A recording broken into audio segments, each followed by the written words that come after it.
For today's video ay tuturuan ko kayo kung paano mag-solve ng sum of divisor. What is the sum of divisor? The sum of all of its positive divisor including 1 and the number itself. So, we have an example of sigma of 12. Hanapin lang natin yung mga divisor ng 12, which is 1, 2, 3, 4, 6, and 12.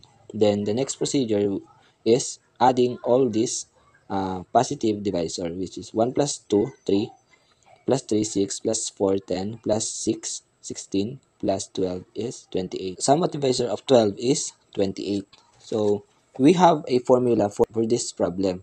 So, the sum of divisor formula is p raised to a plus 1 minus 1 over p minus 1.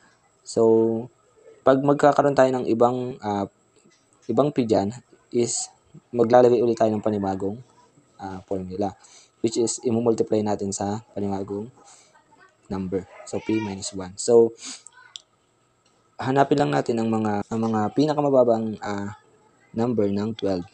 So, 2 times 6 is 12. So, meron pa dito. So, 2 times 3 is 6.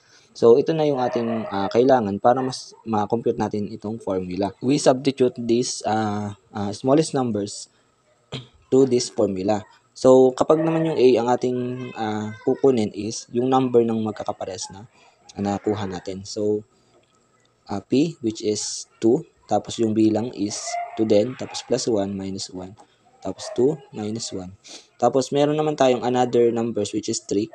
So, 3 raised to 1 plus 1. Bakit 1? Kasi isa lang yung 3 doon. Minus 1 over 3 minus 1. So, compute na natin. So, 2 raised to 3 is 8. Minus 1 is 7. So, common na 7 lang yun kasi 2 minus 1 is 1. So, invisible na yung 1 dito. So, 7 times 3 raised to 2, which is 9, minus 1. 8 divided by 2 is 4.